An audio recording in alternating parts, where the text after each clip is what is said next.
assez forte de la VAE. Donc, très rapidement sur la formation, vous avez vu, tout ce que je vais dire, c'est en ligne sur le ministère du Travail et c'est la circulaire qu'on a envoyée la semaine dernière qui est disponible. Mais j'insiste sur plusieurs points parce que vous en avez peut-être pas pris totalement connaissance et puis j'insiste en même temps en vous donnant quelques informations pratiques. Donc, le dispositif, c'est quoi? C'est le FNE formation, dont l'enveloppe a été revue à hauteur de un demi-milliard d'euros, juste pour le chômage partiel, la formation pour les salariés en chômage partiel, et qui est accessible à toutes les entreprises qui ont des salariés en chômage partiel. C'est accessible comment? C'est accessible par une simple convention qui est signé entre l'entreprise et la directe. Le modèle de convention, il fait 2 pages, il est téléchargeable sur le site du ministère du Travail. Et donc, on ne peut pas faire plus simple pour inciter les entreprises à recourir à la formation pendant la période. L'État prendra en charge 100% des coûts pédagogiques. J'ai bien dit 100% des coûts pédagogiques de la formation. Donc, c'est l'occasion ou jamais d'investir sur la formation des salariés. Avec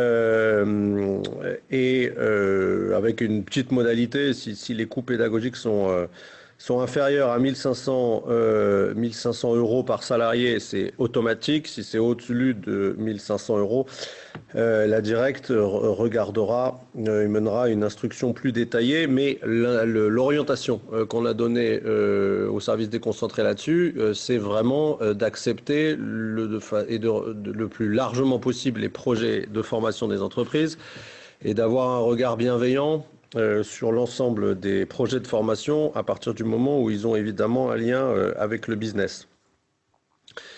Il y avait un sujet dans la période précédente, et notamment en 2009, de difficulté d'accès à la formation pour les TPE-PME, parce que lorsque le salarié en chômage partiel partait en formation, l'employeur devait monter sa rémunération à 100%.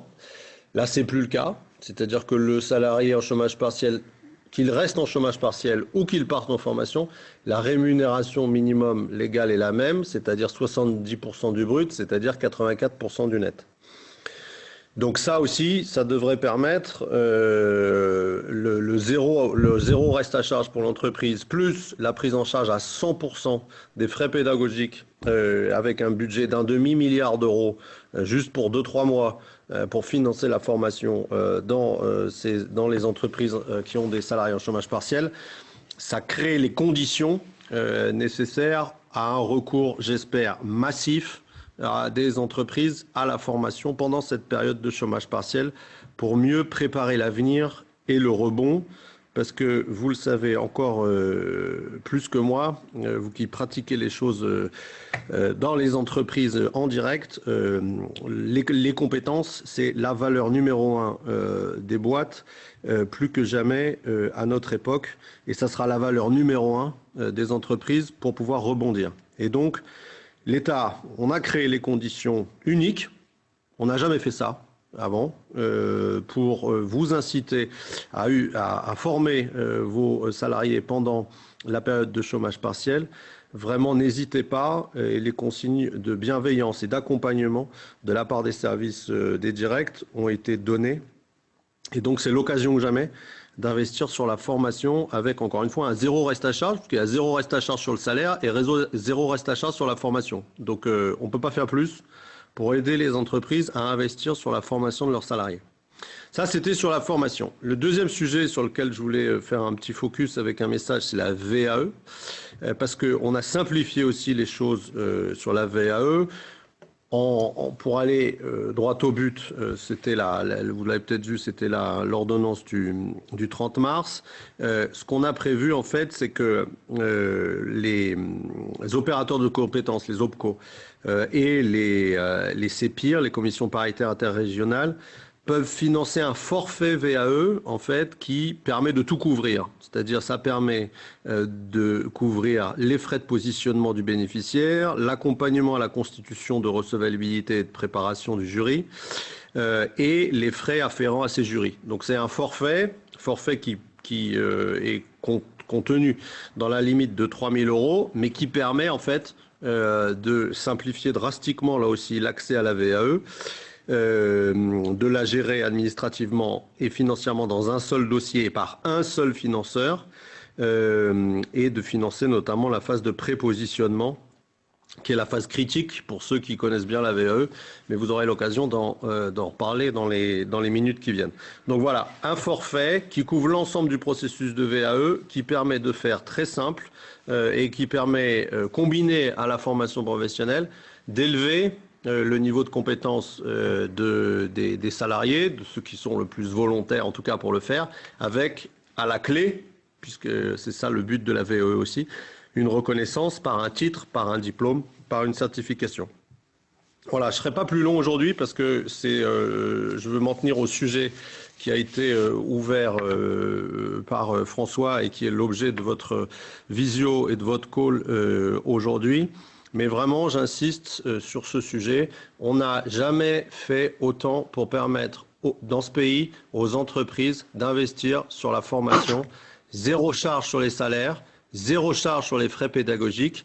Allez-y, c'est le moment ou jamais de préparer le rebond et la sortie de crise qu'on commence à voir esquisser avec cette date du 11 mai. Voilà, merci beaucoup et bon après-midi, bon call.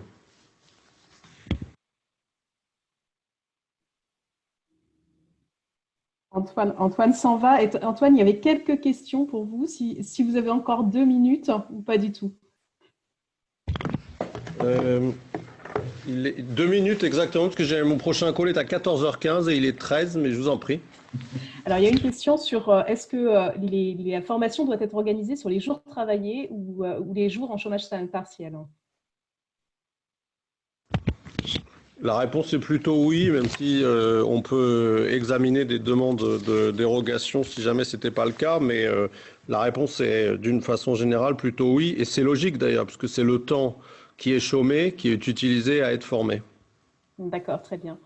Une autre question sur finalement les conditions d'éligibilité des formations prises en charge par le FNE.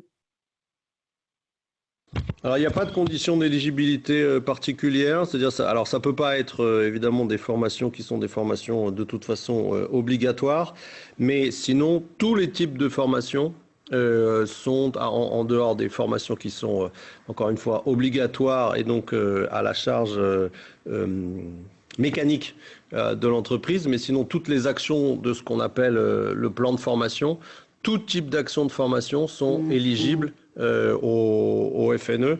On a fait là aussi volontairement très large parce que ça permet d'inciter largement les entreprises à y aller. Et si je vous fais une réponse encore plus précise que ça, ce sont toutes les actions éligibles prévues au 1, 2, 3 de l'article L6313-1 du Code du travail, voilà, qui sont éligibles. Donc ça couvre tout, les types de formations, sauf les formations, encore une fois, obligatoires de type sécurité pour les entreprises du bâtiment ou des travaux publics, par exemple. Je vous remercie, c'est très très clair. Et on avait une dernière question, c'est est-ce qu'il y a une date butoir pour signer la convention avec la Directe?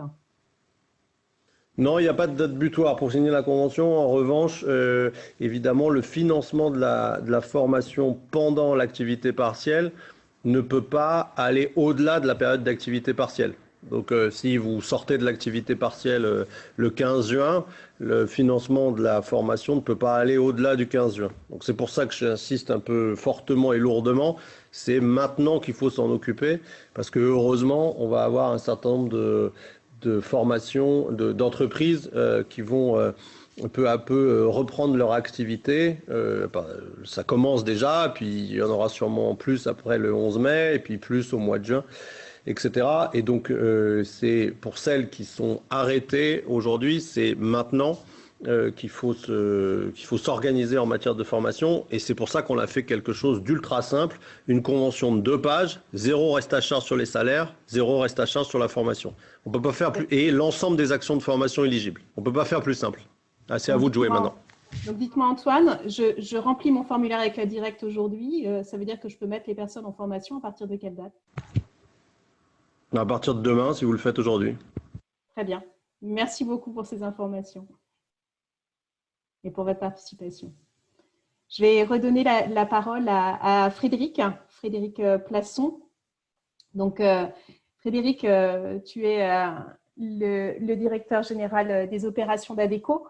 On aimerait savoir un petit peu comment The ADECO Group s'adapte à ce contexte qui est particulier et puis quelles solutions finalement ont été préconisées pour faire face à cette situation qui s'installe dans la durée et qui nécessite aujourd'hui des actions de la part des entreprises pour finalement s'adapter à cette situation qui n'est plus, je dirais, flash sur 1 ou 2 semaines, mais qui s'installe dans la durée. Merci Sophie et bonjour à tous. Alors, il est clair en préambule que pour le groupe ADECO, la formation fait partie de l'ADN du groupe, que ce soit grâce à la grande école de l'alternance avec lesquelles on accompagne et bien sûr nos collaborateurs permanents, mais aussi l'ensemble de nos collaborateurs intérimaires. On avait été précurseurs dans le cadre avec l'opportunité sur la création des CFA et notamment avec le CFA des recrutés autrement. De fait, aujourd'hui, pour répondre à cette période toute particulière et pour pouvoir être en réponse à l'adéquation en fait, des compétences et des besoins du marché, c'est vrai aujourd'hui, mais ça sera encore plus vrai demain. Pour moi, en fait, cette période, elle a vraiment un effet d'amplificateur et d'effet de vitesse sur tout un tas de sujets. La formation, pour moi, en fait partie avec les opportunités qui ont été permises par le gouvernement. En premier lieu, ce qui a été fait au sein du groupe ADECO, c'est bien sûr de regarder comment être en prévention et en accompagnement de nos collaborateurs autour de la santé au travail, et ça, quel que soit le statut en fait, de nos collaborateurs. Mais ça a été bien sûr la mise en place du télétravail, avec tout ce qui va avec le télétravail et le côté digital, comme aujourd'hui par exemple. Et puis des mesures de chômage partiel. Et donc, il nous a semblé très naturel, très rapidement, de mettre en place en fait un dispositif de formation avec des partenariats que nous avions déjà initiés avant la crise. Mais je leur redis, en fait, la brutalité en fait, de cette crise sanitaire nous a amené à réagir avec un effet de vitesse démultiplié et amplifié autour de la mise à disposition de formations. Ces formations, elles sont à disposition de nos permanents en utilisant ce qu'on avait déjà en termes de dispositifs sur un e-campus où l'ensemble des formations sont là pour nos permanents, mais aussi un dispositif d'accompagnement avec Open Classroom sur des formations choisies et aussi pour bénéficier en fait de formations dispensées au sein de notre CFA recruté autrement pour permettre à nos collaborateurs de se former sur ces métiers. On a accentué, et on en parlera tout à l'heure, la mise à disposition du dispositif de VAE parce que ça nous semblait complètement opportun. On a si je parle d'ADECO France, plus de 6000 collaborateurs dans des jobs qui sont soit des jobs de recrutement, soit des managers, soit des commerciaux, qui pour certains, en fait, c'est une vraie opportunité de mettre en valeur leurs compétences dans le cadre d'un dispositif de VAE, d'être reconnus. Et je pense qu'en termes d'histoire personnelle et d'employabilité, ça a tout son sens, mais aussi d'augmenter en fait nos compétences sur ces différents sujets. Donc, 3 dispositifs sur des permanents d'ADECO France, mais aussi des dispositifs ouverts à nos intérimaires, qu'ils soient intérimaires ou en CDI intérimaire. Quelques chiffres pour illustrer, c'est quelque chose qui a été mis en place là récemment dans le cadre de la crise, mais aujourd'hui, on a plus de 2000 demandes. Si je regarde le dispositif VAE, aujourd'hui, on a plus de 150 dossiers, et y compris parmi nos CDI intérimaires, où on a plus de 80 demandes. Donc, ça part très vite et c'est très, très bien reçu par nos collaborateurs. Est-ce que ça répond à ta question, Sophie ? Allô ? Tout à fait, je remets mon micro que j'avais arrêté. Excuse-moi. Oui, tout à fait, ça répond à ma question. Ce que je voulais savoir, c'est l'AVE finalement, est-ce qu'il y avait des précédents chez ADECO ou est-ce que c'est nouveau pour vous ? Alors, on a eu, comme beaucoup de grandes entreprises, en fait, des demandes de VAE par nos collaborateurs divers et variés au sein du groupe. Ce n'était pas un usage complètement ancré pour ADECO, très orienté formation, alternance, apprentissage. Ça a complètement ancré. La VAE, c'était plus par opportunité ou par demande.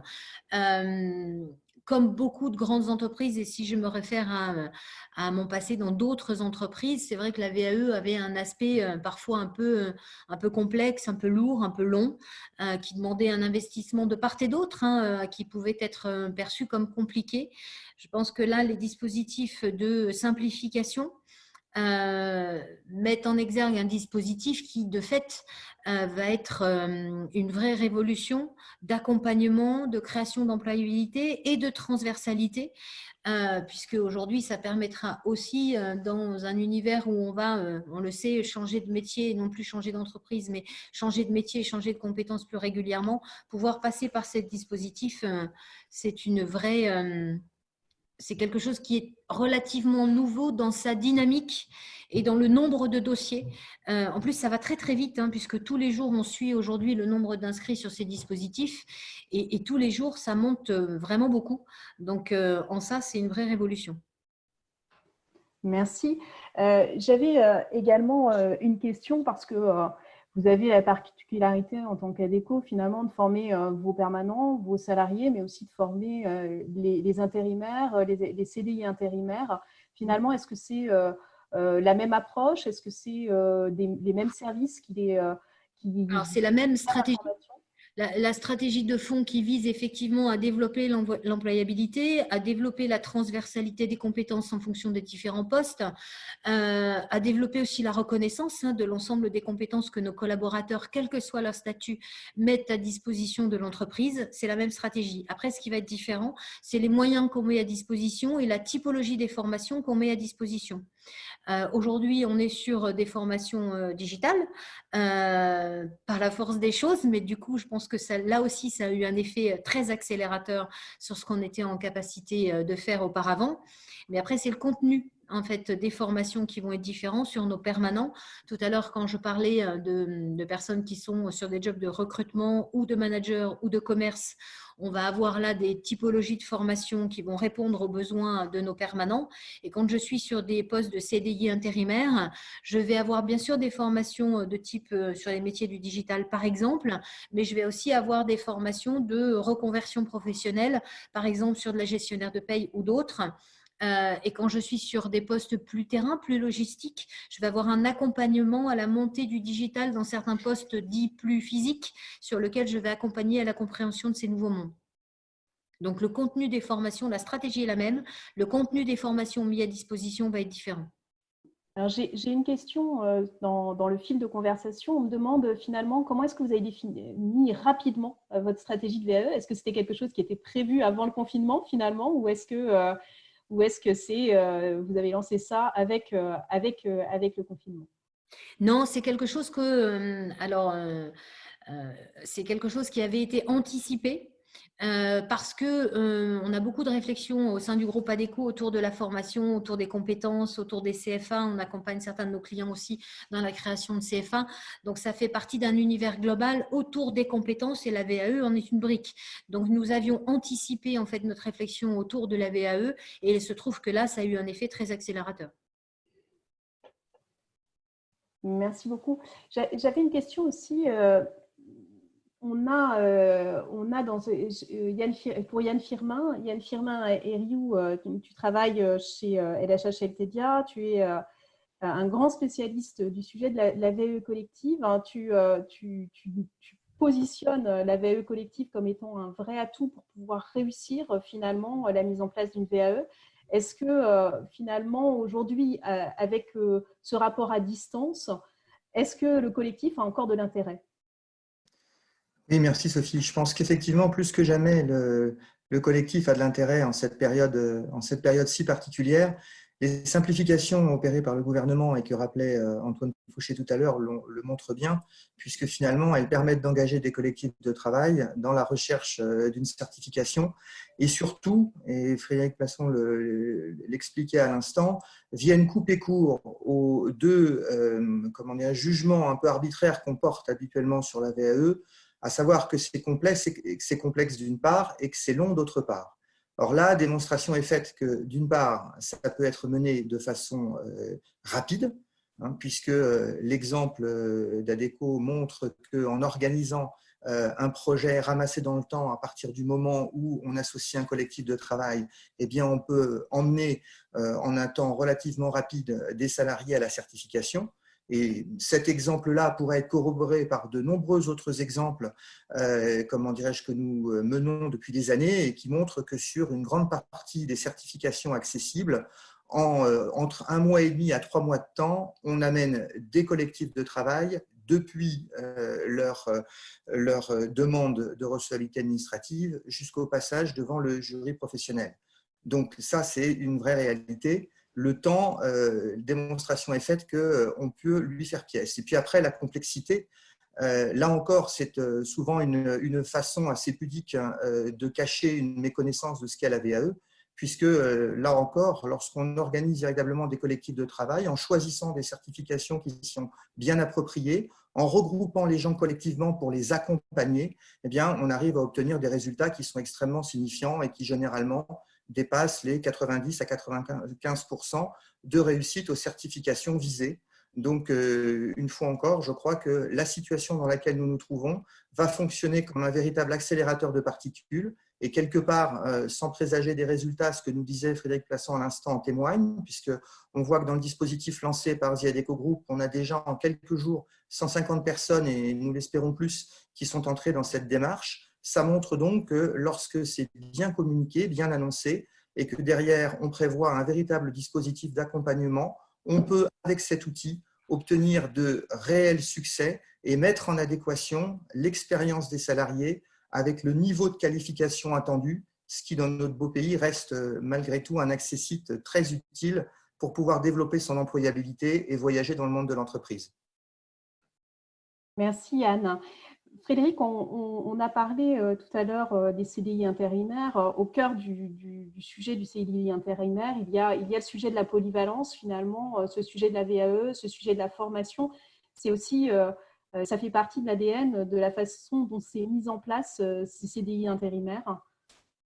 Et oui, parce qu'aujourd'hui, ces CDI intérimaires, en fait, embrassent quand ils signent un CDI intérimaire avec le groupe Adecco ou avec d'autres de nos confrères, signent effectivement pour 3 métiers. Donc déjà, ils embrassent en fait une carrière avec une forme de polyvalence. Et l'idée, c'est bien d'avoir avec eux un gagnant-gagnant sur toute l'employabilité et de leur ramener en fait une employabilité pleine et entière. Donc, par le biais des formations, par le biais des partenariats qu'on a avec Open Classroom, par exemple, pour travailler en fait cette employabilité sur le long terme, ce qui est un peu différent de l'engagement qu'on pouvait avoir avec nos intérimaires, même si aujourd'hui, et c'est quelque chose qui est peut-être nouveau et que la crise nous apprendra, en fait, l'ensemble de nos candidats et de nos collaborateurs doivent être embarqués en fait dans ce besoin d'adéquation de compétences par rapport au marché. Donc, notre job en tant qu'acteur important de l'emploi, ça passera par la formation, par la transformation des compétences. Et souvent, je dis, en fait, la formation n'a de sens que si elle mène à l'emploi. Et c'est encore plus le cas pour nos CDI intérimaires, puisqu'on embrasse avec eux, en fait, cette promesse. Merci beaucoup, Frédéric. Quand on parle de VAE comme ça, moi, j'ai envie de poser une question aussi à Jean-Dominique Simon-Poli. Finalement, ce recours à la VAE, est-ce que c'est une solution aussi pour la reconversion des élus? C'est un dispositif qui existe dans pas mal d'entreprises pour la reconversion des élus. De manière plus générale, c'est lié aussi au fait que les mandats étant à durée déterminée dorénavant, il y a besoin de travailler sur l'employabilité des élus. C'est de la responsabilité des entreprises, mais c'est aussi de la responsabilité des élus eux-mêmes, de se mettre en situation de pouvoir reprendre une activité professionnelle à l'issue de leur mandat. Moi, je voulais faire une remarque, peut-être sur ce qu'a dit Frédéric Plassans et ce que Yann Firmin vient d'évoquer. C'est également le fait que ça doit faire l'objet, en tout cas c'est un objet de négociation collective, la formation professionnelle. De l'ensemble des dispositifs, qu'ils soient VAE ou autres, ça doit être un objet de négociation. J'ai en tête ce qu'on s'est dit à la précédente conférence, à savoir comment on pouvait valoriser et reconnaître toute l'activité, tout le travail de ceux qui, jusqu'à présent, nous aident à vivre correctement et qui sont souvent un peu les oubliés de du monde du travail, hein. Je pense à tous ceux qui sont les aides-soignants, mais qui ramassent nos poubelles, les agents d'entretien, enfin tous ces gens-là qu'on ne voit pas ou qu'on ne voit peu et qui sont aujourd'hui indispensables. Je crois qu'un des moyens de reconnaître leur apport dans l'entreprise, c'est aussi de leur proposer des formations, de leur proposer des dispositifs pour qu'ils soient amenés aussi à pouvoir rebondir sur d'autres types de métiers. Et peut-être qu'en dehors de la reconnaissance financière, il y a aussi des éléments de reconnaissance que l'entreprise peut proposer à ces catégories de salariés qui passent à travers des dispositifs de formation. Il me semble que ça, c'est aussi, pour les entreprises qui nous écoutent, c'est sans doute comment dirais-je, voilà, un objet de regard, en tout cas, à porter et un sujet de négociation avec les organisations syndicales. Merci beaucoup, Jean-Dominique. Frédéric, si tu rebondis là-dessus, comment est-ce que vous avez géré le dialogue social pour lancer la VAE chez ADECO ? C'est quelque chose qu'on a présenté au même titre que l'ensemble des dispositifs de formation qu'on met en place. On est souvent très questionné d'ailleurs pour savoir qu'est-ce que le groupe ADECO fait pour ses permanents, mais aussi et surtout pour l'ensemble des collaborateurs intérimaires. Quand je dis intérimaire, j'englobe tous les statuts, qu'ils soient en CDI intérimaire ou intérimaire. C'est un vrai sujet de partage avec nos collègues. De fait, quand ça a été présenté, ça a créé une forte attente, parce que ça engage une promesse qui est très forte en fait de reconversion, d'employabilité, de transformation des compétences. Et je rebondis, je pense qu'on parle de regard croisé, mais aussi, je pense, d'engagement collectif. Ça a fait partie de nos engagements d'accompagner l'ensemble de nos collaborateurs, quels qu'ils soient, sur cette employabilité, sur la transformation des compétences. Et je pense qu'il n'y a pas de… Il y a jamais, enfin, ça crée une forte attente, mais en tout cas, il n'y a pas de frein, bien au contraire. D'accord, je te remercie beaucoup. Je pense que c'est très intéressant. Yann Firmin, on a quelques questions sur des packages en ligne. Est-ce que tu peux commenter un petit peu ce que tu as pu mettre dans le fil des conversations? Est-ce que tu as pu répondre? Oui, j'ai donné quelques premiers éléments de réponse. Alors, le montant qu'évoquait Antoine Fouché tout à l'heure, qui est de 3 000 € ou jusqu'à concurrence de 3 000 €, couvre l'ensemble de la démarche. Je crois qu'Antoine le disait. Ce n'est donc pas sécable, puisque l'objectif est bien d'aller jusqu'au bout de la démarche et donc d'obtenir la certification qui est visée. Mais ça couvre en revanche l'ensemble des dispositifs, qu'il s'agisse de la recherche de recevabilité administrative, de l'accompagnement en tant que tel, du passage devant le jury professionnel lorsque celui-ci sera possible. Et juste un point de précision qui me paraît aussi important, même si ce n'est pas explicitement demandé dans les questions, le dispositif de recevabilité administrative, théoriquement en période normale, précède le démarrage d'un accompagnement, peut cette fois-ci, être repoussé, quand bien même qui doit être validé par le ministère certificateur compétent n'est-il pas, obtenu. Il est possible d'engager l'accompagnement. Il faut simplement avoir pensé à opérer cette demande de recevabilité administrative au moment de l'engagement. Et donc, on peut démarrer l'accompagnement et préparer le passage ultérieur devant le jury professionnel sans forcément avoir obtenu cette fameuse recevabilité administrative qui, habituellement, est, un élément indispensable pour pouvoir s'engager.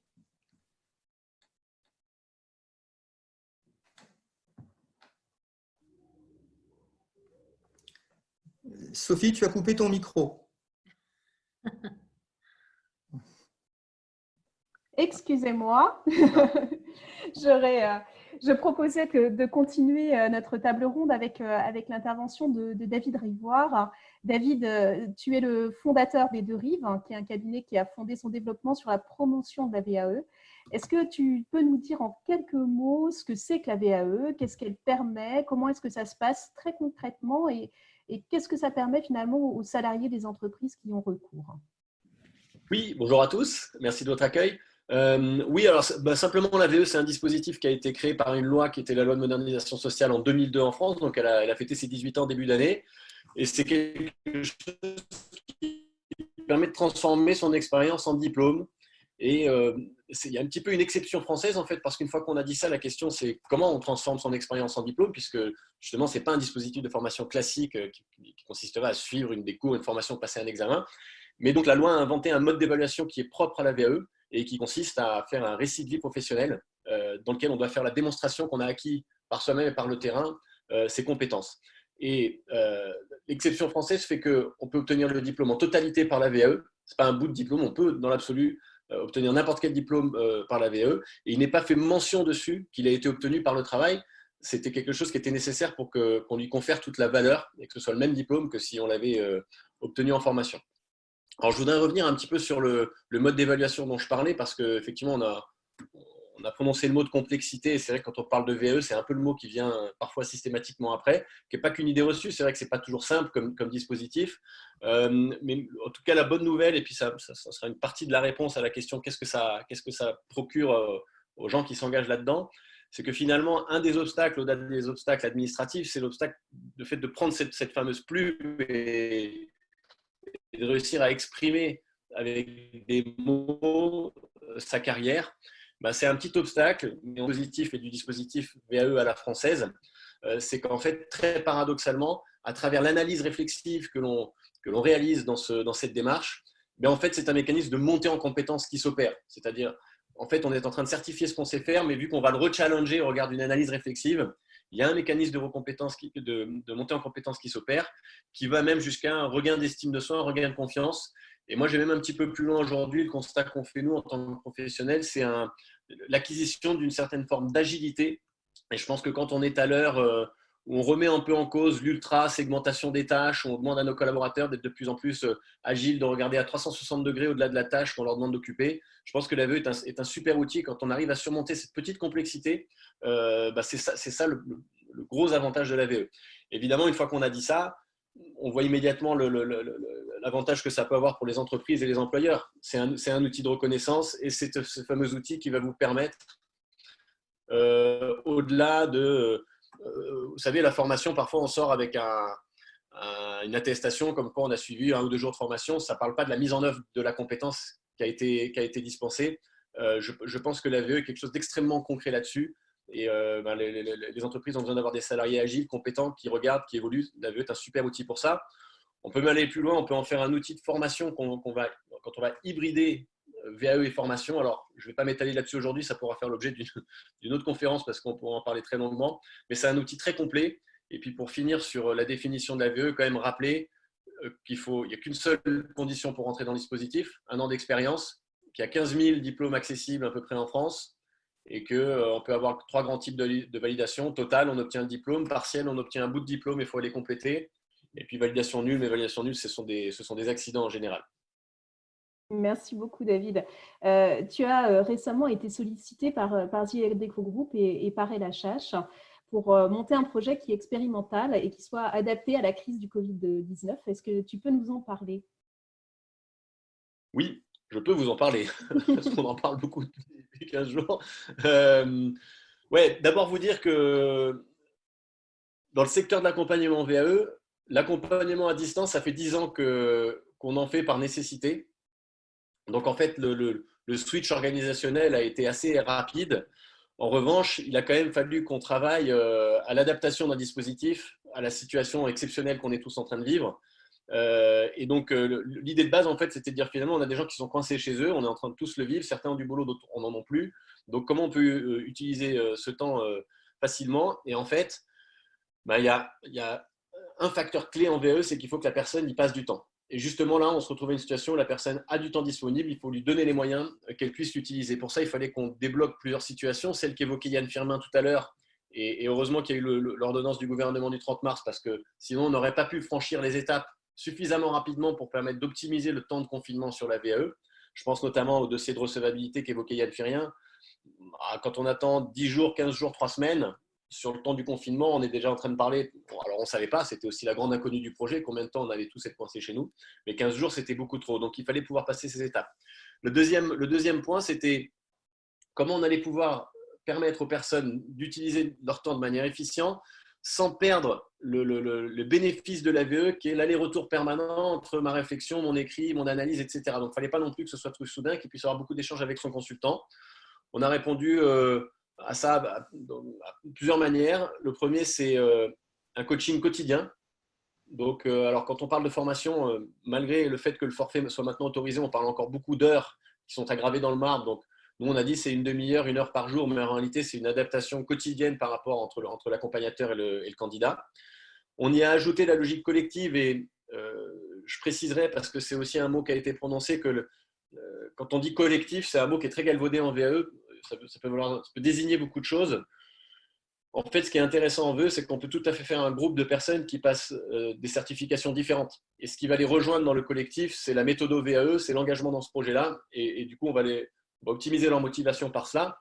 Donc, on a décidé de mettre en place une conf call, une visioconf en classe virtuelle le lundi et le vendredi pour rythmer la semaine. On le fait habituellement dans des projets.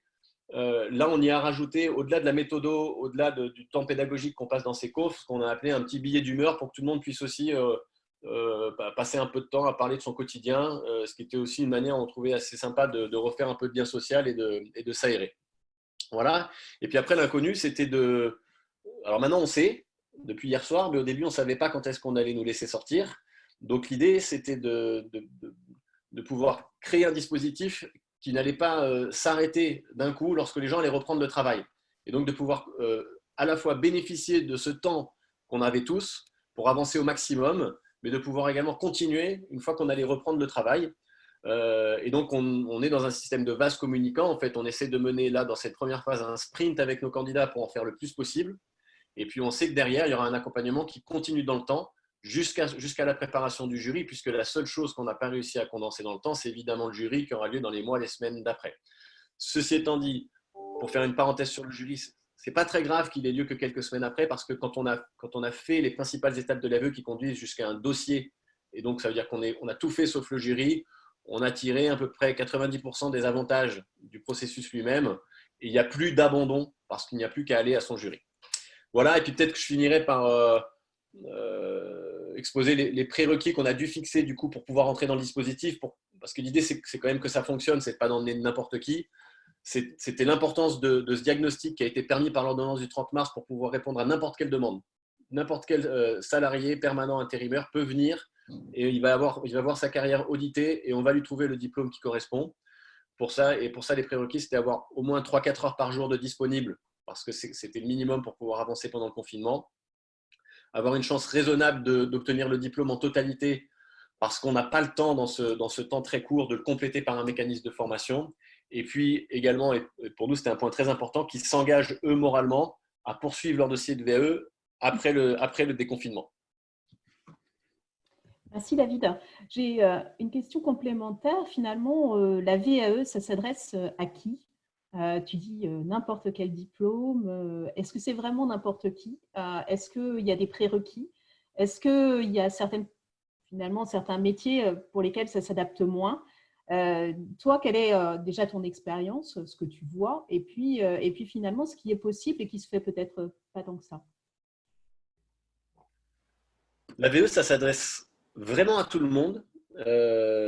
Donc, comme je disais, il faut avoir 1 an d'expérience. Donc, 1 an d'expérience, ça va assez vite. Donc, on s'adresse à une grande majorité de la population. Alors, évidemment, pas à ceux qui sont déjà diplômés, mais en fait, les personnes à qui ça s'adresse, ce sont qui ? Les autodidactes, ceux qui n'ont pas eu la chance de poursuivre des études, mais aussi tous ceux qui ont interrompu leurs études. Il y a plein de gens qui sont allés travailler après un CAP, un BEP, un bac plus 2, qui au bout de quelques années ont une expérience significative. Je rappelle aussi qu'on a, alors les chiffres, on en a tous des différents, mais c'est à peu près 100 000 jeunes qui quittent le système scolaire sans diplôme chaque année, qui sont potentiellement un jour des candidats à la VE. Donc, c'est un dispositif qui potentiellement s'adresse à énormément de monde. Et merci de la question parce qu'on pense souvent que c'est quelque chose d'assez marginal qui s'applique à quelques personnes. En réalité, ça peut concerner tout le monde. D'autant plus, depuis qu'en 2017, on a dit que c'était plus 3 ans, mais 1 an d'expérience pour entrer dans le dispositif et que ça a donc ouvert la porte à l'hybridation du dispositif de VE avec celui de formation. Du coup, le dispositif de VE, qui était un dispositif de validation d'une expérience passée, combiné avec de la formation, peut devenir un mécanisme de formation, de montée en compétences, diplômant, optimisé par le mécanisme de l'expérience. Donc, on lui a ouvert de nouvelles portes, qui fait que vraiment, ça s'adresse à tout le monde. Et après, sur ta question des différents métiers, non, les jurys ont su s'adapter en termes de niveau d'exigence. C'est-à-dire que plus vous allez aller chercher un diplôme élevé, plus le jury va vous attendre sur la qualité rédactionnelle et la qualité analytique. Mais nous, le constat qu'on fait, ça fait plus de 15 ans qu'on y est, on fait autant des VAE, CEP que bac plus 5. On a même vu passer des doctorats, mais ça marche bien à tous les niveaux. Donc, je peux passer demain mon doctorat grâce à la VAE. Oui.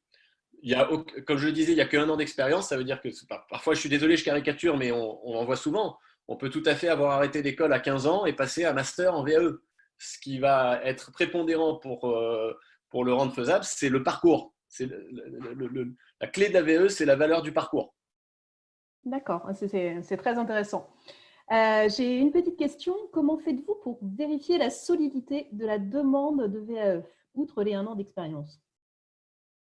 Oui. Oui, les 1 an d'expérience, ça c'est juridique et ça veut absolument rien dire. Ce qui est important quand on parle de solidité d'un projet VAE, c'est plusieurs dimensions. C'est ce qu'on appelle, nous, la teneur de l'acquis expérientiel. Donc, qu'est-ce qu'on va avoir à mettre en avant dans un dossier VAE? En sachant que je fais une précision très importante, ce n'est pas un jugement professionnel. C'est-à-dire, on analyse la teneur d'un acquis tel qu'il va être lu par un jury VAE. Vous voyez, c'est très important parce que c'est différent d'une compétence évaluée par un recruteur ou quelque chose comme ça. Donc, le premier, c'est ça. Et comment on s'y prend? Eh bien, on mène un entretien avec la personne dans laquelle il nous fait un récit de sa vie, pour lequel on pose plein de questions, qu'on compare au référentiel de diplôme qui est donc le cahier des charges que l'on va cibler. Et avec ça, on creuse pour recibler au maximum et évaluer les chances de réussite sur un diplôme ou sur plusieurs. Mais la solidité d'un projet, ça ne tient pas que à la correspondance qu'on peut avoir avec le diplôme ou à la carrière, ça tient aussi à la motivation, la capacité de la personne à s'engager dans un projet dans lequel il va effectivement y avoir des hauts et des bas en termes de motivation. Donc, on s'assure que la personne a bien compris l'investissement personnel que ça nécessitait. D'accord. Dans les questions, on demande comment peut-on se présenter à un BTS après 1 an de travail, après un bac obtenu 1 an plus tôt? Est-ce que c'est possible? Oui, je suis assez d'accord. Le sujet des 1 an, mais comme des 3 ans avant, pose question. Parce que ça dépend. D'ailleurs, la question elle est posée, c'est comment peut-on se présenter? On se présenter, on peut toujours. Si c'est pour avoir peut-être 20% du diplôme, la question c'est comment peut-on espérer obtenir un diplôme avec 1 an d'expérience? Je pense que ce sera assez rare, on l'a vu. Mais je peux vous prendre un autre exemple, par exemple, qui va répondre autrement à la question. Vous prenez un jeune qui a fait CAP, BEP en alternance, puis un bac pro en alternance de commerce. Donc, il a eu 3-4 ans d'expérience de vendeur en magasin, en boutique, et puis il rate son bac avec 9 sur 10, 9 sur 20 de moyenne. Et il va travailler. Il a 4 ans d'expérience de vendeur et il a un demi-bac, qui est presque un bac en fait. Quand il va refaire 1 an d'expérience en vente de boutique, à mon sens, là, il est dans une situation, au bout d'1 an, il peut espérer avoir son bac pro commerce par la VAE. D'accord, merci beaucoup. Yann Firmin, tu as des commentaires par rapport à ce que vient de dire David? Non, je pense que David comme moi sommes à la fois des passionnés et des militants de cette cause, donc je suis tout à fait d'accord avec ce que David vient d'expliquer. Ce que je trouve intéressant, et peut-être en complément, c'est que les dispositifs collectifs de validation d'acquis de l'expérience font la preuve, comme je disais tout à l'heure, de leur utilité. Il faut juste qu'on les adapte un petit peu. On s'aperçoit aujourd'hui, on a au sein du cabinet plusieurs expériences en cours. On a 4 dossiers actuellement en cours en matière de validation d'acquis. Le premier point que je repère, c'est que tous nos clients, face à la proposition que nous leur avons adressée de basculer les dispositifs qui avaient été engagés en les poursuivant sous des modalités un petit peu différentes pour pouvoir garantir le fonctionnement du dispositif collectif, comment dirais-je, à distance, l'ont accepté. Et au-delà des clients, c'est que tous les candidats participants ont joué le jeu. Je n'observe aujourd'hui sur les dispositifs dont je parlais à l'instant, aucune personne qui se soit retirée du dispositif en disant « non, ça devient trop compliqué, j'abandonne ». Alors, ça vient du fait, comme le disait David, qu'il ne faut pas que la technique soit un frein. Et donc, il faut qu'on regarde aujourd'hui toutes les possibilités de communication distancielle qui peuvent servir le travail que l'on a engagé. À partir du moment où on a fait la bonne observation lors d'un entretien initial, de la capacité de la personne à s'engager dans une VAE et qu'on a bien identifié la certification adaptée à son parcours passé et à son projet futur. Ça, c'est extrêmement important. C'est ce que l'on fait actuellement systématiquement. Et puis après, c'est une question d'adaptation. Les collectifs à distance, ça fonctionne sous un format un petit peu réduit. Habituellement, lorsqu'on travaille notamment par la mise en place de plateaux techniques dans les entreprises, où on utilise une partie de l'outil de travail pour pouvoir reconstituer les situations de travail et observer ainsi la capacité de la personne à déployer l'expérience qu'elle affiche, là, on est habituellement dans des groupes de 10-12 personnes. Aujourd'hui, on travaille plutôt un petit peu resserré, avec des groupes d'une dizaine de collaborateurs, soit qui ont une proximité de certification visée, soit qui, comme le disait David, travaillent dans une dynamique collective, simplement par association et par partage d'informations, par partage d'expériences, par partage d'idées, pour pouvoir construire les documents qui sont préparatoires au passage devant les jurys professionnels. Donc voilà, je pense qu'aujourd'hui, pour rebondir sur ce que disait Antoine Fouché tout à l'heure, il y a vraiment une ouverture globale, totale, pour définitivement couper court à ces vieilles anciennes qu'on entend trop souvent sur la VAE et engager l'ensemble des entreprises qui le souhaiteront et bien évidemment des collectifs de salariés qui, au sein de ces entreprises, voudront mettre en adéquation leur expérience avec le niveau de diplôme, à profiter de cet appel d'air et à engager une VAE. Je crois que vraiment le contexte est réuni pour qu'on puisse y aller et définitivement dépoussiérer cette belle VAE des oripeaux qui l'ont été trop souvent, comment dirais-je, affublés, dont elle a été trop souvent affublée. Merci Yann. On a quelques questions, David, notamment sur le sujet du référentiel professionnel pour obtenir un diplôme. Est-ce qu'il est nécessaire qu'une personne ait la totalité de ce référentiel professionnel ? Et dans les autres questions, il y avait combien de temps passe un accompagnateur en moyenne pour accompagner une personne ? Et y a-t-il une chance qu'un jour, on ait plus de dates de jury ? Et finalement, est-ce qu'on a de la latitude sur ces dates de jury ? Et il y avait aussi une question sur est-ce qu'il peut être plus harmonisé ? Voilà. Ok, alors je ne sais pas si je vais essayer de les redescendre, mais au bout de alors, 3 ou 4 première, occurrences, c'est est-ce qu'il faut la totalité du référentiel ? Alors, sur le papier, les orthodoxes vous diront que oui. Si vous voulez obtenir le diplôme, il faut couvrir la totalité du champ de compétences. Maintenant, d'abord, un projet peut être conçu de deux manières. On peut cibler le diplôme en totalité, et c'est un objectif, mais on peut aussi, comme je disais tout à l'heure, hybrider, s'apercevoir qu'on couvre le diplôme à 60 ou 70% et anticiper, pendant qu'on fait la VAE, un parcours de montée en compétences en allant suivre des formations digitales, en allant faire un stage dans le service d'à côté où je vais aller reprogresser dans un domaine, etc. Donc, ce qui est important là-dedans, c'est de bien identifier ce qui manque au début. Maintenant, si je vais un petit peu plus loin, en réalité, il y a toujours quelque chose qui a été sous-jacent de la VE, qui est de dire que quand vous vous présentez un diplôme, avec une moyenne de 10 sur 20, vous obtenez votre diplôme. Donc, ça pose la question du système de vase communicant sur un référentiel de compétences.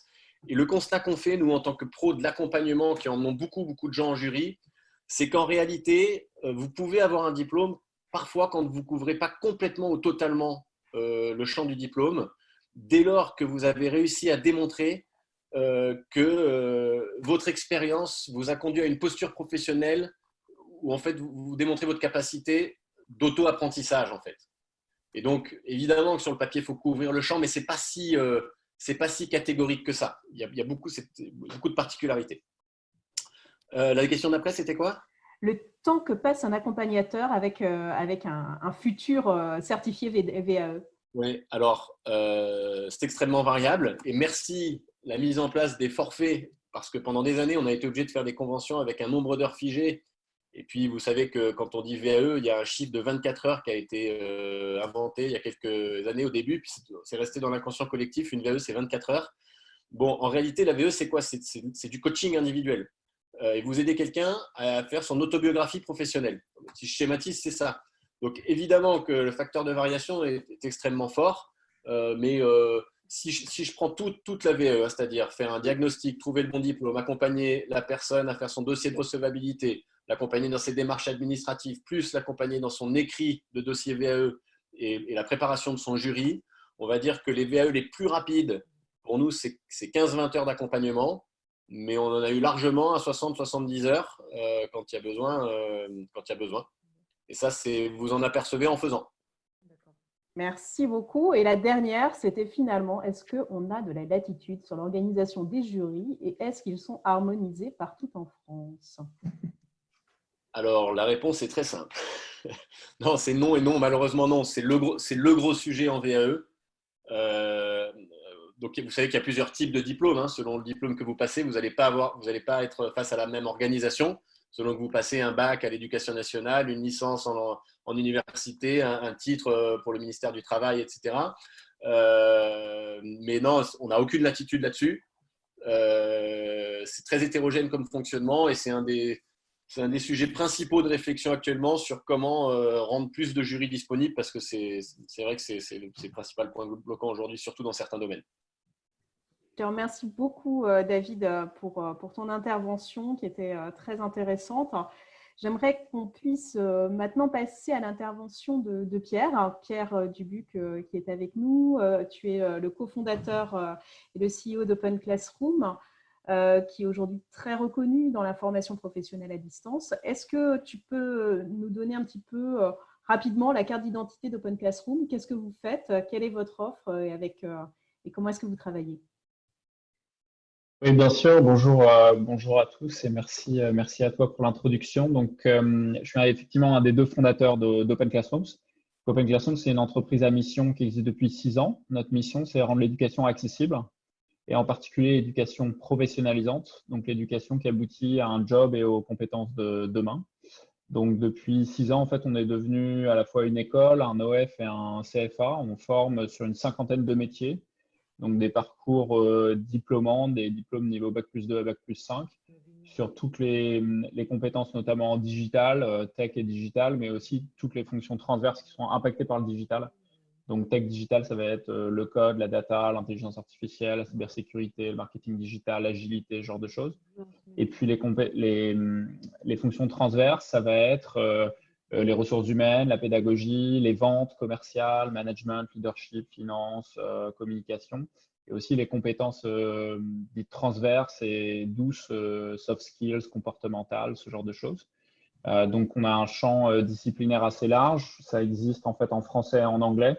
On forme 3 millions de personnes par mois dans 140 pays, donc c'est entièrement en ligne, donc on a un reach assez important. Là, l'entreprise elle est basée à Paris, à Londres et à New York. On est 200 employés et 1200 mentors. Les mentors étant les experts du domaine qui coachent et qui suivent les étudiants à distance en vidéoconférence, en one-to-one chaque semaine, donc avec un accompagnement humain très soutenu. Et donc, historiquement, on a commencé en B2C et puis il y a 3 ans, on a commencé à développer la partie B2B, plus côté des employeurs, sur 3 grands axes en fait, qui sont liés à la transformation des métiers et des compétences. 3 grands challenges, ce sont les métiers qui disparaissent en fait, avec l'automatisation ou la transformation des entreprises.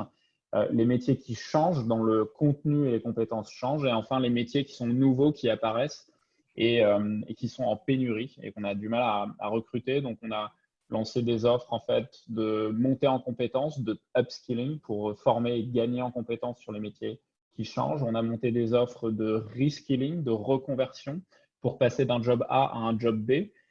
Et enfin, des offres de création de pipeline de talents par la voie de l'alternance pour créer des nouveaux talents sur les métiers en tension. Voilà, donc on travaille avec à peu près 500 entreprises, petites, moyennes et grosses. Parmi les grosses, c'est AXA, Accor, BNP, Google, Facebook, Amazon, Capgemini et bien sûr Adecco, le groupe Adecco au sens large, parce qu'on travaille avec plusieurs entités d'Adecco. Ce qui est intéressant, c'est qu'on travaille à la fois avec des personnes de faible niveau de qualification et des personnes de très haut niveau de qualification. Donc, on fait tout le spectre. Personnes de faible niveau de qualification, ça peut être, par exemple, chez Amazon, on reforme en fait des préparateurs de commandes dans les entrepôts logistiques pour les transformer en développeurs web, en commercial et en chef de projet sur 1 an. Donc, c'est assez long, hein, évidemment. Et derrière, on les accompagne pour trouver un job dans une autre entreprise qu'Amazon via des dispositifs de reskilling. Ça peut être les équipiers des restaurants de McDonald's, ça peut être les intérimaires d'Adecco et également, on en a parlé un petit peu tout à l'heure. Et de l'autre bout du spectre, ça va être les consultants de PwC qui sont Bac+5 très formés. Ça peut être des programmes en intelligence artificielle, sur l'ingénierie machine learning très pointue, ou des programmes d'executive education avec Stanford qu'on a lancé il y a quelques mois, plutôt pour le cadre dirigeant.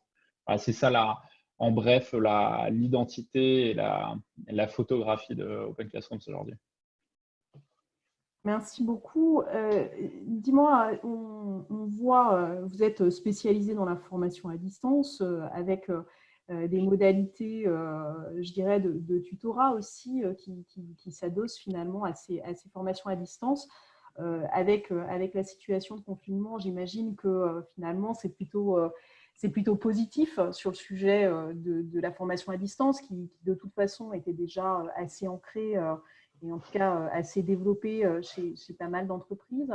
Est-ce que tu penses qu'il y aura finalement un basculement total de la formation vers ce système à distance, ou est-ce que on a une vraie réticence finalement à basculer totalement et à rompre sur les modalités de présentiel? Alors, je pense que le mot-clé dans ta question est le totalement, parce que je pense pas qu'il y a un basculement total, hein, c'est pas binaire, mais en tout cas, ce qui est clair, c'est qu'en ce moment, il y a une accélération de la bascule du présentiel au distanciel, tout simplement parce que, évidemment, le présentiel étant fermé, les écoles, les OF, les CFA, ça oblige à le faire en ligne et à s'adapter. Grosso modo, on constate qu'il y avait déjà une progression du pourcentage de formation en ligne chaque année. Hein, le online était de plus en plus présent depuis quelques années. Et ce qui vient de se passer avec les confinements dans plusieurs pays, c'est une accélération de l'ordre de 5 ou 10 ans d'un coup pour passer online. Nous qui avons un peu un reach sur plusieurs pays, c'est intéressant de voir que cette accélération, elle est très liée aux dates de confinement décidées par les gouvernements. Donc, le jour du confinement en France, quelques jours après, boum, il y a un pic d'usage en termes de formation en ligne, et ainsi dans tous les pays. Ce qu'on note, c'est que dans les pays qui commencent à déconfiner, type en Chine ou en Corée du Sud ou dans d'autres pays, sur le marché, en fait, nous, on n'est pas très présents sur ces marchés-là, mais de façon plus générale, on observe qu'il y a le retour en arrière, se fait pas réellement. C'est-à-dire que ça reste en online pour plusieurs raisons. D'une, parce qu'en fait, les gens commencent à être habitués au télétravail et aux méthodes d'organisation et donc se disent finalement, on peut continuer à fonctionner ainsi, mais aussi tout simplement parce que le déconfinement n'est pas binaire. C'est-à-dire que tout ne redevient pas à la normale du jour au lendemain, les gens ont peur de sortir, et donc les entreprises continuent à s'organiser d'une façon en télétravail pendant probablement des mois. Donc nous, ce qu'on observe, c'est que il est probable que l'organisation au travail, de façon générale, pas uniquement la formation, mais passe de plus en plus en mode télétravail, online, à distance, digitale, de façon relativement pérenne. Elle ne sera jamais totalement, déjà tout simplement parce qu'il y a des métiers qui ne peuvent pas être entièrement online. Hein. On s'en rend bien compte aujourd'hui avec le confinement. Mais en tout cas, tous ceux qui peuvent l'être vont l'être et le sont déjà par voie d'effet de plus en plus. Et même, je dirais, tout ce qui est compétences transverses, accompagnement managérial et compagnie pour les métiers manuels et artisanaux, industriels, vont aussi passer en ligne. Donc, il y a une vraie bascule. On voit une accélération de la formation en ligne. On voit néanmoins un recul de toute la partie alternance qui est très nette parce qu'il est lié au recrutement. Et comme en ce moment, avec la crise économique, les recrutements sont quand même très en baisse, du coup, nécessairement, l'alternance est aussi en train de baisser quand même significativement. Et puis, la formation, ça dépend des entreprises parce que vous avez des entreprises qui sont tellement impactées négativement par la crise économique. Je pense notamment au transport aérien, par exemple, ou à l'hôtellerie et restauration, que la question de la formation devient annexe. Alors maintenant que le gouvernement vient d'annoncer le plan de financement de la formation via le FNE pour les employés en chômage partiel, ça peut changer. Mais jusqu'ici, c'est vrai que les entreprises se disaient, bon, là, je vais essayer de survivre et on verra pour la formation après. Maintenant, ça vient de changer. Et d'ailleurs, j'ai envoyé sur le chat les conventions type du FNE, mais je ne sais pas pourquoi certaines personnes m'ont dit on n'arrive pas à voir sur le chat, mais vous pouvez m'envoyer un message privé à votre adresse mail, je vous les enverrai par mail, parce que moi, je ne les ai pas encore trouvées sur le site du ministère, mais j'imagine qu'elles vont arriver bientôt. Donc, la formation en ligne, voilà, en conclusion, va probablement, bien sûr, s'accélérer. Et ce qu'on observe sur les autres marchés qui déconfinent, c'est que c'est assez durable, effectivement, et que ça nécessite du coup un accompagnement humain et en termes de compétences digitales, de matériel, managériale également, et c'est là que les offres en fait pédagogiques avec du tutorat, du coaching, du mentorat sont clés pour vraiment garder un lien hyper humain et pas uniquement faire du e-learning en disant bah voilà, tu as accès à la plateforme et puis tu peux te débrouiller. Ça c'est plus ou moins voué à l'échec. Enfin, ça peut convenir à une partie de la population, mais en tout cas pour les grandes masses, ça va pas fonctionner. Justement, Pierre, qu'est-ce qui est vraiment le facteur clé de succès? Vous délivrez uniquement de la formation en ligne. Qu'est-ce qui a fait le succès d'Open Classroom et qu'est-ce qui fait le succès d'une formation en ligne pour qu'elle soit finalement engageante et apprenante pour un collaborateur sur la durée et surtout que finalement il se tienne à aller jusqu'au bout du programme? Ouais. Je dirais déjà historiquement, la première chose, ça a été de pouvoir obtenir des certifications et des diplômes qui sont reconnus par l'État. Ça, mine de rien, il y a encore quelques années, ce n'était pas possible. Aujourd'hui, on délivre les mêmes diplômes qu'à l'école ou à l'université, ce qui change pas mal la perception des gens. Donc, la certification, l'accréditation, c'est assez clé. C'est l'accompagnement humain, hein, c'est le mentorat. Donc, par exemple, pour avoir accédé à un titre RNCP, mettons, sur un dispositif de parcours diplômant chez nous, vous allez être mentoré par un expert du domaine chaque semaine en vidéoconférence en one-to-one. Donc, c'est hyper individualisé, très basé sur l'humain. Et cet accompagnement, il nous permet d'atteindre des taux de complétion qui sont vraiment très importants. Donc, c'est la qualité du design pédagogique à la fin et le mentorat et le coaching. Donc, par exemple, en alternance, on atteint des taux de complétion de 92%, 93%, alors que la moyenne du marché, même en présentiel, c'est plutôt de l'ordre de 70%. Donc, on arrive en fait, grâce à une bonne pédagogie innovante et basée sur l'humain par le mentorat, à avoir des bons taux de complétion. Ensuite, sur mes conseils pour le déploiement plutôt de la formation en entreprise, en plus d'une bonne pédagogie, d'un accompagnement mentoral, ce qu'il faut, c'est aussi faire une bonne communication en interne, créer de l'usage, valoriser la formation auprès des individus, des employés, mais aussi des managers. Il faut que les managers relaient ça et valorisent la formation. Donc ça sous-entend de la communication interne régulière, sur plusieurs canaux, de faire des sessions d'information, pourquoi pas des webinars aussi, comme ça, pour expliquer en quoi consiste la formation, sur quoi, comment ça se passe, pourquoi c'est bien de le faire, etc. Donc ça, c'est des choses qu'on fait avec nos clients aussi pour les aider à faire ça. Par exemple, avec Adecco, c'est ce qu'on fait ce qu'on va faire là, sur les intérimaires en cette période un peu particulière.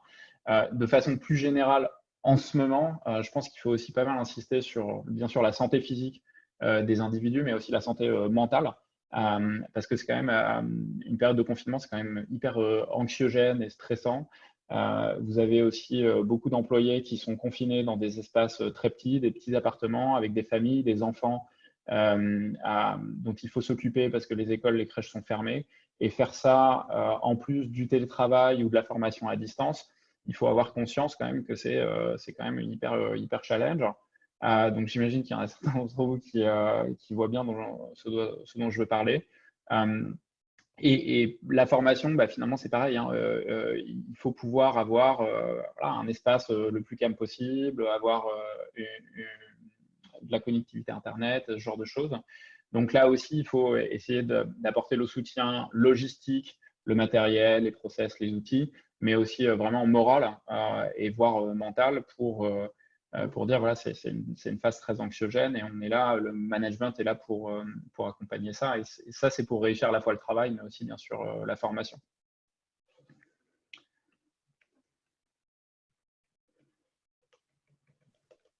Merci beaucoup Pierre, excusez-moi, j'étais encore en mute. Je vais poser également une question à Aymeric du cabinet Actance. Aymeric, on parle depuis une heure maintenant du sujet de la formation, de la VAE. Est-ce que ces sujets, on les voit retransparaître, transpirer dans les accords qui sont signés par les entreprises? Est-ce que c'est une préoccupation actuelle des entreprises, ce sujet de la formation, de la polyvalence, du développement des compétences? Ouais, Sophie, moi je ferai deux nuances et une mise en perspective par rapport à tout ce qui vient d'être dit. La première, c'est par rapport au timing. Il y avait des questions tout à l'heure sur comment avez-vous fait pour mettre rapidement une stratégie de VAE en place, etc. Donc il y a quand même une logique d'urgence qui fait que toutes les entreprises n'ont pas été en capacité de se mettre rapidement en action sur la mise en place de dispositifs VAE ou d'actions de formation dans des timings relativement contraints. Donc ça, c'est la première nuance, même si de plus en plus d'entreprises et de groupes se saisissent de ce sujet. Il y a une deuxième nuance qui m'apparaît importante, c'est qu'on parlait beaucoup de formation à distance, d'utilisation des outils numériques. Et le constat qu'on fait, c'est qu'il y a toute une partie des salariés français qui, aujourd'hui, soit travaillent, et donc par définition ne sont pas en activité partielle pour bénéficier de formation, soit n'ont pas accès aux outils numériques qui permettent, pendant cette période d'activité partielle, d'accéder à la formation. Et là, on parle principalement des populations qu'évoquait Jean-Dominique tout à l'heure, des populations non cadres, essentielles à la vie du pays et qui n'ont pas nécessairement donc accès à dispositifs. Donc, les entreprises se saisissent, travaillent sur ces sujets-là, mais pas toutes, et deux, pas pour tout le monde. Donc ça, c'est quand même la nuance qu'il faut avoir à l'esprit, même si, et c'est essentiel, je pense que c'est un accélérateur.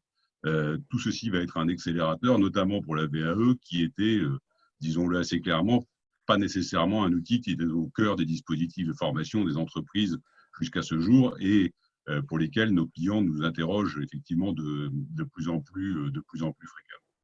Et puis, une mise en perspective, et là qui m'apparaît importante, parce qu'on est de plus en plus sollicité en ce moment par les entreprises et les groupes pour justement travailler sur l'employabilité des salariés. Alors, ce n'est pas un sujet nouveau, naturellement, mais c'est un sujet qui prend de l'ampleur et qui est lié aussi à une contrainte économique, parce que hier, quand des entreprises devaient se transformer, devaient évoluer, certaines avaient plutôt recours à la mobilité externe et des recrutements externes pour pouvoir des emplois nouveaux ou des emplois qui évoluaient. Et aujourd'hui, beaucoup d'entreprises ou de groupes s'interrogent sur l'opportunité de rester en dispositif, notamment, disons les choses clairement, pour des contraintes économiques, puisqu'on connaît le coût des mobilités externes. Et je pense que cette contrainte économique va aussi inciter fortement, et c'est une bonne nouvelle, les groupes et les entreprises à travailler de manière encore plus renforcée sur l'employabilité des salariés. Et donc aujourd'hui, pour répondre clairement à ta question, Sophie, de nombreuses entreprises ou de nombreux groupes travaillent sur des dispositifs de GPEC renforcés, de mobilité fonctionnelle, en faisant le calcul que renforcer l'employabilité des salariés sera un pari gagnant. On le savait déjà, mais on va aller, je pense, un cran au-delà, probablement pour accompagner des collaborateurs dans des mutations profondes de leur emploi, et donc plutôt que de faire de la mobilité externe, faire de la mobilité interne renforcée, plus ancrée dans le temps. Et ça, aujourd'hui, ce sont des sujets qui sont effectivement au cœur des réflexions de nos clients et qui vont être, comme le disait Jean-Dominique tout à l'heure, au cœur de la négociation, je l'espère, dans les semaines et mois à venir. Merci beaucoup, Aymeric. Sur ce sujet, effectivement, de l'employabilité, de la reconversion, c'est vrai que c'est des sujets qu'on voit, nous aussi, au niveau des LHH, poindre depuis quelques mois, et de façon, je dirais, beaucoup plus opérationnelle que ce qu'ils avaient pu être, je dirais, les années précédentes, parce que la GPEC, on en a toujours parlé, mais on voit des choses aujourd'hui très, très concrètes se présenter sur ces sujets de la reconversion, de l'employabilité, de la polyvalence. Quand on parlait la semaine dernière avec le DRH d'Auchan, Marc Grosser, il disait lui-même que effectivement, il y avait de la polyvalence qui se développait, qui s'était développée de façon un petit peu volontaire, mais que c'était certainement quelque chose qu'on allait continuer à promouvoir, je dirais, dans les années à venir. Je trouve que ces réflexions sont extrêmement intéressantes et en tout cas promettent des sujets fort intéressants pour les RH, pour la fonction RH demain, parce que c'est des vrais challenges business derrière qui sont adressés, aussi bien du point de vue du dialogue social que du point de vue de l'organisation finalement de la fonction RH pour être en capacité d'organiser ces reconversions, d'organiser ces montées en compétences et de joindre finalement un individu avec les emplois de demain ou leur transformation ou les différentes missions qui peuvent lui être confiées dans l'entreprise. Pierre, je te remercie beaucoup pour ton intervention. Je souhaitais donner la main à François Moreau pour qu'il puisse conclure cette table ronde. François, est-ce que tu as des réflexions suite à l'ensemble de ces interventions ? J'ai pris quelques notes, en tout cas, et d'essayer de faire une synthèse des interventions des uns et des autres, en tout cas des éléments marquants, et puis de finir sur notre prochain thème de la semaine prochaine. D'abord, revenir sur l'intervention d'Antoine Fouché, donc le directeur de cabinet de la ministre du Travail. On pourrait dire que dans cette période difficile, il y a une opportunité exceptionnelle pour développer l'employabilité de vos collaborateurs, avec notamment des frais pédagogiques et puis les salaires qui sont des restes à charge à zéro. Je pense que c'est assez unique pour pouvoir bénéficier de ces dispositifs, avec une volonté du gouvernement de faire en sorte qu'il y ait une appétence pour ces dispositifs et donc une volonté de simplification et d'accessibilité. Et Antoine terminait son introduction en disant que les compétences, ça serait la valeur numéro 1 des entreprises. Ça l'est aujourd'hui, ça le sera encore plus demain. Et donc, comment, grâce au développement de l'employabilité, on se prépare au rebond qu'on attend tous désespérément et le plus rapidement possible. Revenir ensuite sur l'intervention de David, les deux rives, la VAE. Comme il le rappelait, la VAE, c'est un dispositif qui a plus de 18 ans. C'est un dispositif qui n'a pas connu le succès escompté et qui, j'espère, va enfin pouvoir se développer.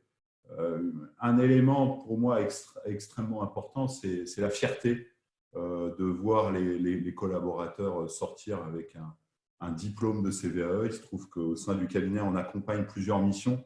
Il n'y a rien de plus beau que d'entendre des collaborateurs qui ont bénéficié de ce dispositif, de faire part de leur fierté de l'avoir suivi. Je finirai sur la VAE sur deux ou trois éléments. Un, on a longtemps pensé les uns et les autres, en tout cas dans notre inconscient collectif, que c'était un dispositif qui était complexe et long.